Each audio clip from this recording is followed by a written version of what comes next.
At exactly 6:42 p.m., a single coin slipped from someone's hand, rolled across the polished marble floor of the central train station, and stopped right in front of her worn shoes. Amina Okoye stared at it. She didn't bend down. Not because she didn't need it, but because she had learned something living in this city. When you stop for small things, you often miss the danger moving toward you. Where are you watching from today? Drop your location in the comment below and hit that like and subscribe button. Let's back to the story. Rain slammed against the glass ceiling above, the sound loud enough to drown out thoughts. People rushed past her in expensive coats, eyes fixed forward, pretending the world around them wasn't falling apart. Then, behind her, a voice broke through the noise. Dry. Weak. Almost embarrassed. Please. I just need water. Amina turned around. And without knowing it, she stepped into the moment that would change her life forever. The city didn't slow down for anyone. Not for the tired. Not for the poor. And definitely not for women like Amina Okoye. She was 38 years old, African, and invisible in the way only hard-working people become invisible, not ignored out of hatred, but overlooked out of habit. By day, she worked at a small cafe inside the transit station, serving coffee to people who never remembered her name. By night, she cleaned offices in glass towers she would never own, wiping fingerprints off desks where million-dollar decisions were made. Her life ran on schedules and exhaustion. She lived in a narrow apartment above a closed laundromat, where the walls were thin and the heater worked only when it felt like it. Every month was a calculation. Every bill was a small negotiation with fear. But every morning, no matter how tired she was, she woke her daughter gently. Zuri. 8 years old.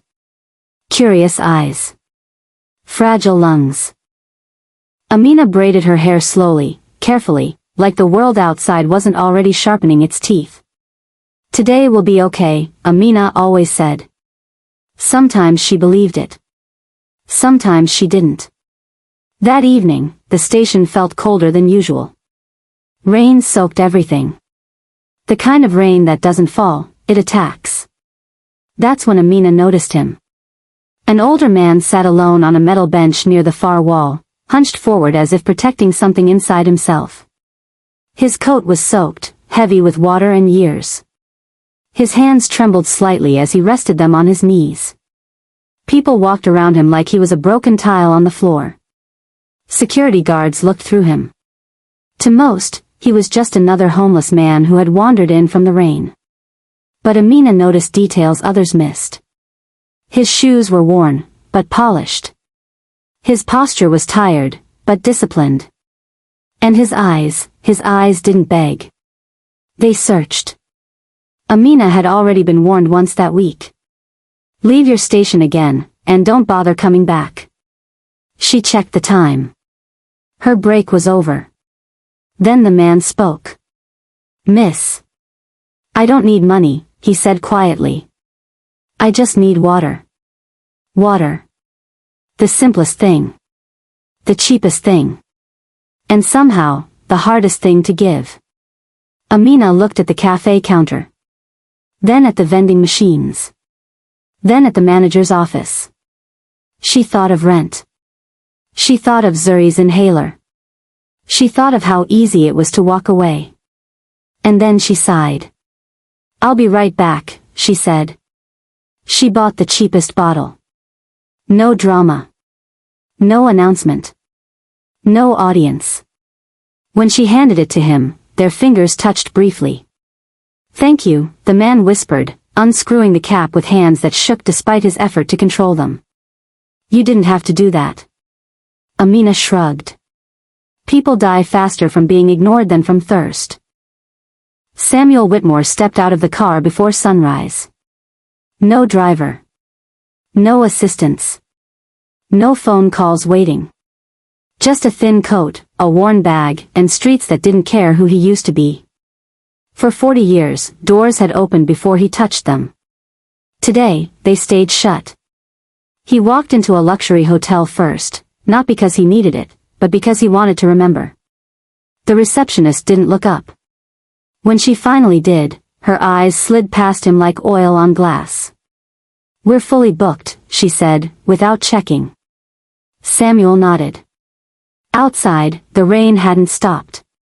At a restaurant he had once invested in, the host blocked his path with a practiced smile. "We can't serve you," he said quietly, like Samuel was something embarrassing. Samuel didn't argue. At a bank, his own bank, a guard stepped in front of him. "Move along," the guard said, hand resting near his radio. That was when it hit him.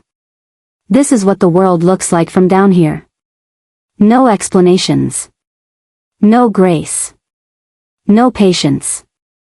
Just judgment.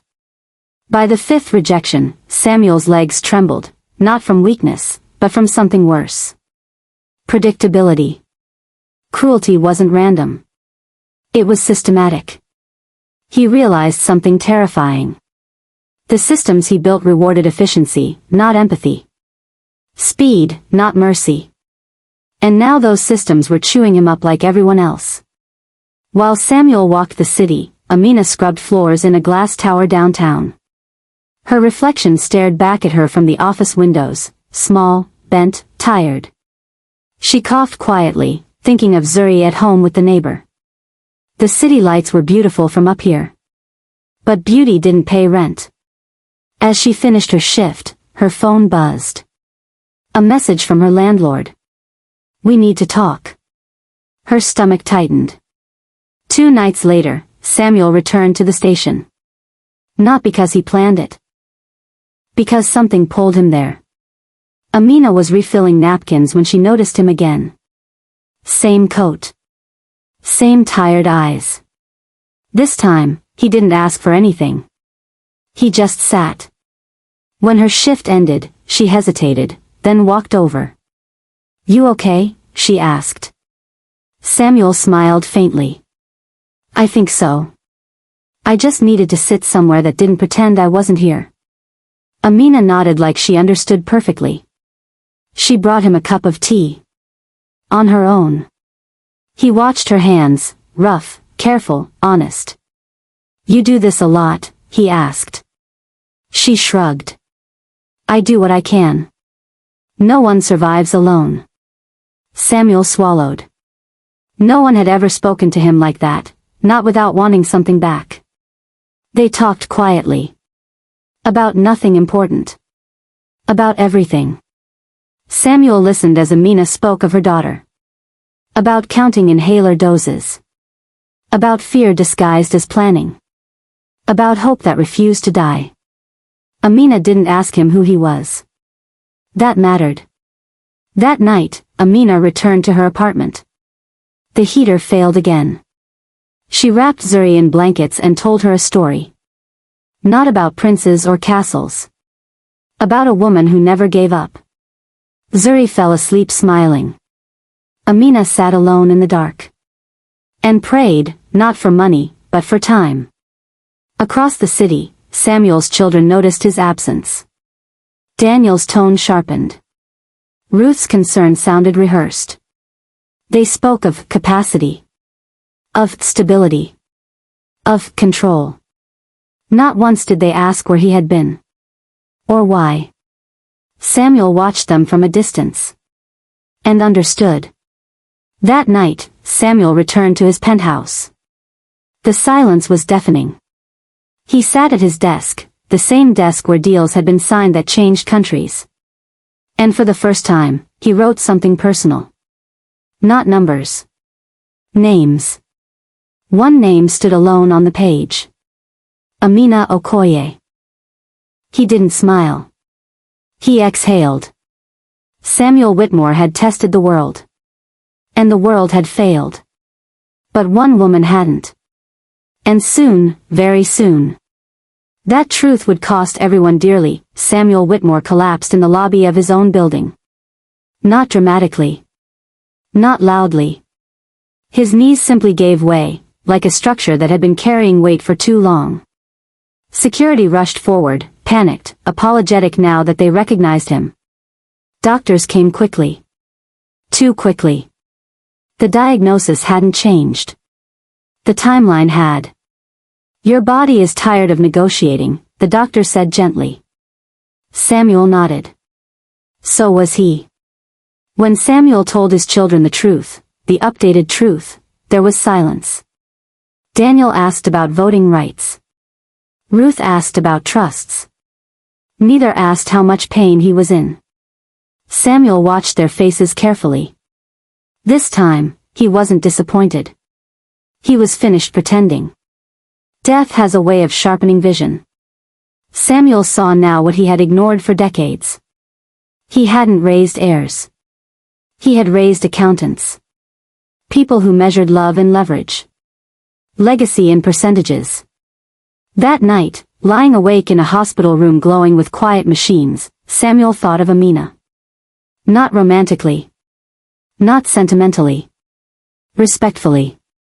She had given dignity without permission. That mattered. Amina's landlord didn't knock. He taped the notice to the door. Her hands shook as she peeled it off. She sat on the floor while Zuri did homework at the table. Amina smiled anyway. Everything's okay, she said. She hated lying to her daughter. But fear wasn't something a child should inherit. That night, Amina cried in the bathroom with the fan running. Quietly. She pressed her forehead against the mirror and whispered. I'm doing my best. The city did not answer.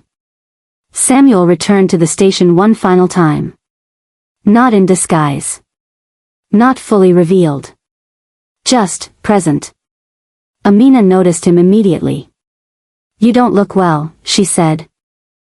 Somewhere deep inside them, fear took root.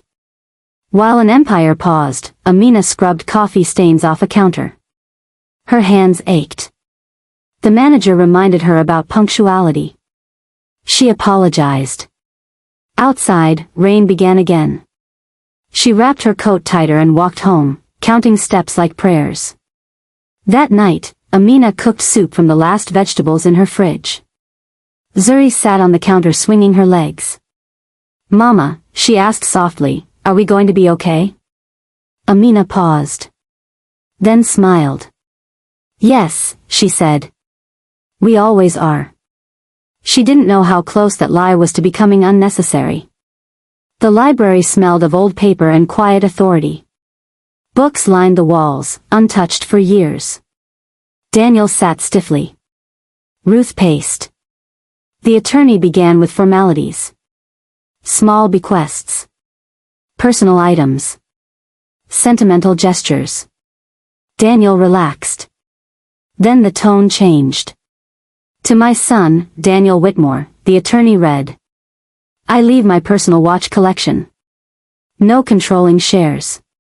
No executive authority. Daniel laughed once. This is a joke. The attorney didn't look up. To my daughter, Ruth Whitmore, he continued. I leave my mother's letters, in the hope she learns what compassion once looked like.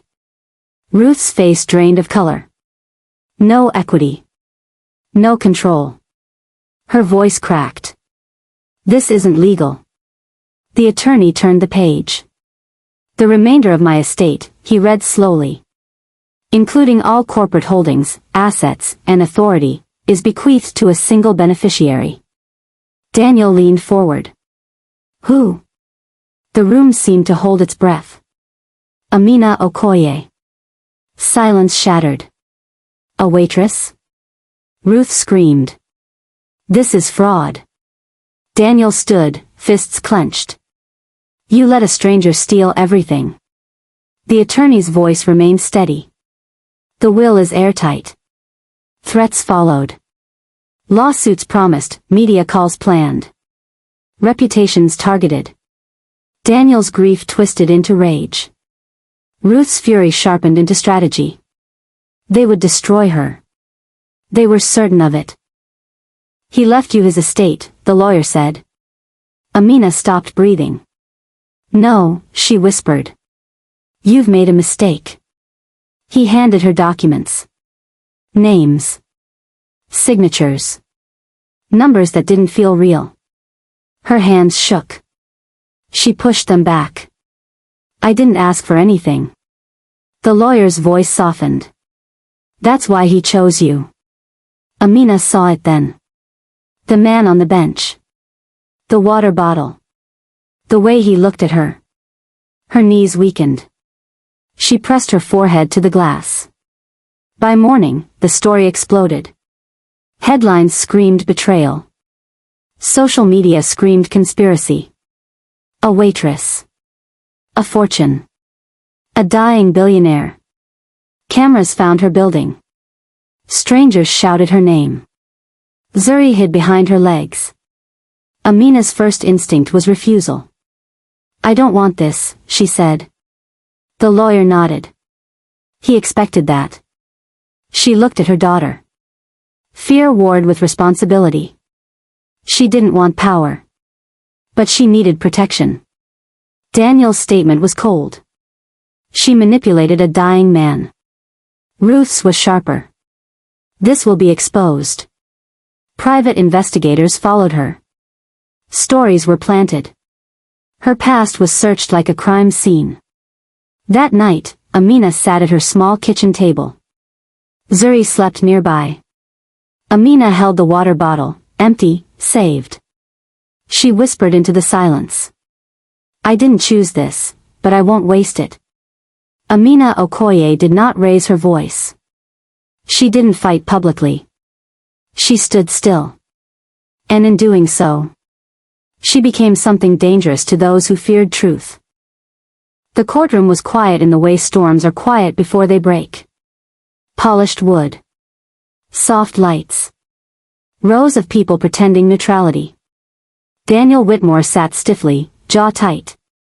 Ruth Whitmore leaned forward, confident, prepared. They belonged here. Amina Okoye did not. She sat near the end, hands folded, shoulders tense, wearing a simple coat she had owned for years. No jewelry. No armor. Just presence. Daniel's lawyer spoke first. He painted a picture of manipulation. Of a vulnerable dying man. Of calculated kindness. She targeted him, the lawyer said smoothly. She knew exactly what she was doing. Murmurs rippled through the room. Amina lowered her eyes. Not in shame. In restraint. Then Samuel Whitmore's attorney stood. He didn't raise his voice. He didn't need to. He laid out timelines. Security footage. Medical reports. And finally, Samuel's recorded statement. The room stilled. Samuel's voice filled the space, weak but clear. I was not confused. I was not manipulated. I was awake for the first time in my life. Daniel shifted. Ruth's confidence cracked. The recording continued. My children learned how to protect wealth. Amina Okoye showed me how to protect dignity. One act of kindness revealed more character than 40 years of inheritance ever did. Silence fell heavy. Not one person moved. The judge spoke calmly. The will stood. The trust was valid. The accusations collapsed under their own weight. Daniel stood suddenly. This isn't fair. The judge looked at him steadily. No, he said. It isn't. And then, softer. But it is just. Outside the courthouse, cameras surged. Questions flew. Amina shielded Zuri gently, moving forward without answering. She didn't smile. She didn't celebrate. She breathed. Amina Okoye did not become what the world expected a billionaire to be. She didn't chase luxury. She chased repair. She raised wages quietly. Converted unused properties into shelters. Funded clinics where inhalers were never counted twice. She listened more than she spoke. And when she spoke, people listened. Daniel lost his influence. Ruth lost her credibility. Not because Amina attacked them, but because they revealed themselves. Power, once stripped of entitlement, finds no ground to stand on. Every Tuesday evening, in a modest kitchen that still smelled like home, Amina and Zuri shared soup. No servants. No spectacle. Just warmth. Zuri once asked, "Mama, why did he choose you?" Amina smiled gently. "He didn't choose me," she said. "He chose kindness." The narrator's voice softens. In a city that rewards ambition, a woman was chosen for compassion. In a world obsessed with power, kindness rewrote a legacy. You never know who is watching.